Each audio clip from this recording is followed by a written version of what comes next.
Now, I have a great friend.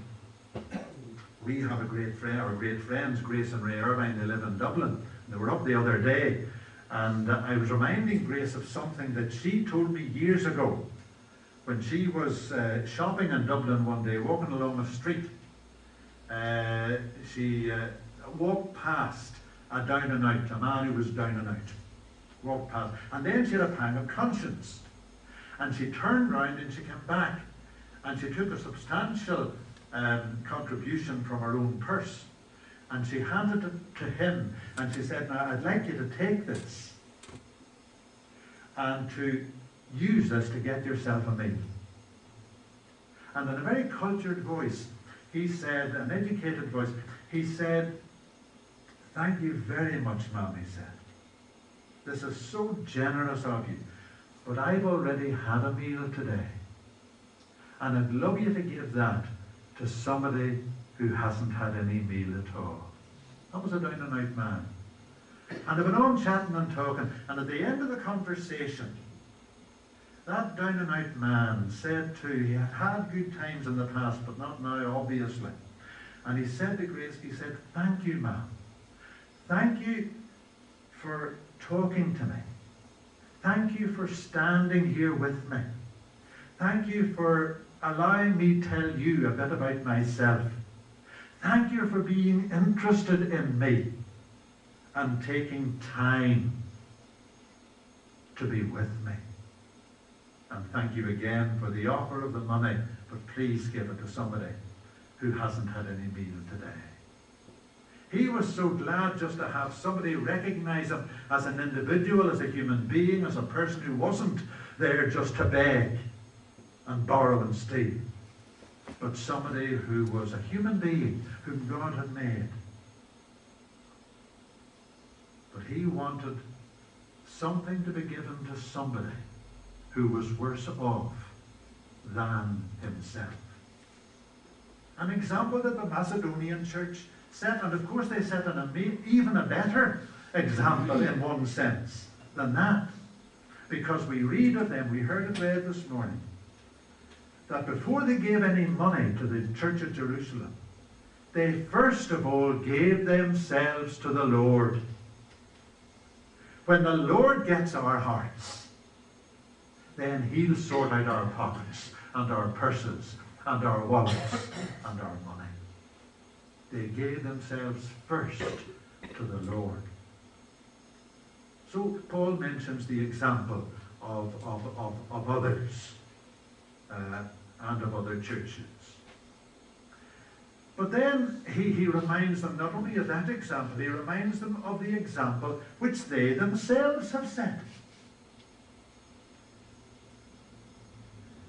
The Corinthian Christians, Paul was using good psychology in a way, but he started off, as it were, before he made his appeal, by saying to them, you excel, he says, you Christians here in Corinth. You excel in the faith. You excel in your knowledge of the faith. You excel in your sharing of the faith. You excel in your zeal for the faith. You excel in your love for those of us who have brought you the faith. You excel in all these ways. Now excel in the grace of giving. You excel in the faith. You excel in all these ways. As I say, Paul was using good psychology. If you're going to help somebody to do anything for you, it isn't wise to chastise them, to criticize them, to condemn them, to reprimand them, to ridicule them, to scold them, to rubbish them. That is not advisable. Rather, we should encourage them. And that's exactly what Paul was doing with this church here. He was encouraging them. We had a teacher whenever I was in primary school, public elementary school in Portadown, Eden Derry Public Elementary School. And I'm sure he was a fine teacher and all this, but my only memory, sadly, of him is, and I had him for a whole year, only memory is of these impossible mathematical problems that he would set us. Now, I didn't mind doing addition and subtraction and division and multiplication, but when it came to trying to work out, it was like a sentence in which you were to work out a problem, and I just hadn't the brains to do it. And I hated these things. Well, one day, and here, out of 10, I got 5 of them right, and I got 5 of them wrong. But because I got 5 wrong, I had to go out to the front of the class and hold out my hand. And you remember the bamboo cane? Well, the bamboo cane, and I've got the marks there, they are to this day. The bamboo, maybe it was this hand there even worse. The bamboo cane came down there 5 times. And slowly, each time, once for every one that I had got wrong. And it made me hate those mathematical problems even more. It made me, on the day we were having that test, not to want to go to school.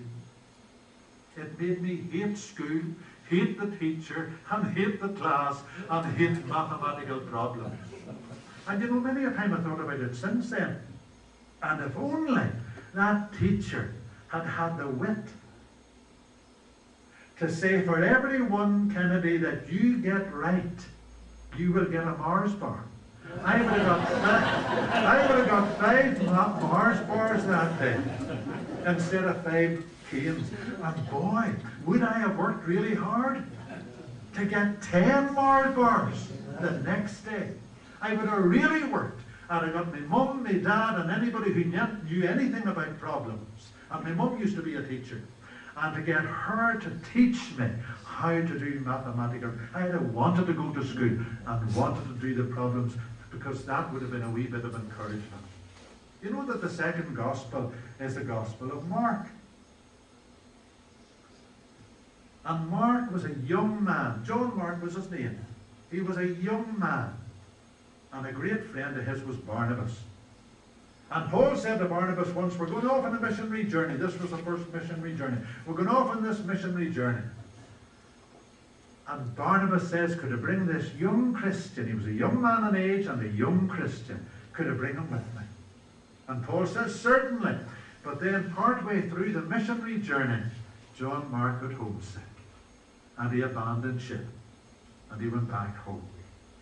The next missionary journey, when Paul says to Barnabas, we'll go on another one, Barnabas says, we'll give Mark another chance. And Paul says, no, you won't. He has had his chance. And he's not coming. He might abandon us again. And they had a bit of friction between the two of them, Barnabas and Paul. And Paul took Silas and went on one journey. Barnabas took young Mark, and they went on a journey. So they got 2 journeys on 2 lots of overseas missionary countries to visit. And 2 lots of people to bring the gospel to. All because of Mark's failure. But Mark might have been lost to the church. We might never have had a gospel called Mark, only for the encouragement given by Barnabas. And Paul was giving this church a whole dose of encouragement as he led up to asking them to help in the caring ministry for the mother church in Jerusalem. So he reminded the church of the example of other churches. He reminded the church of the example they themselves were setting. And he reminded the church of the example of Jesus. You know, he said, he was rich, and yet for our sakes he became poor, so that we through his poverty might become rich.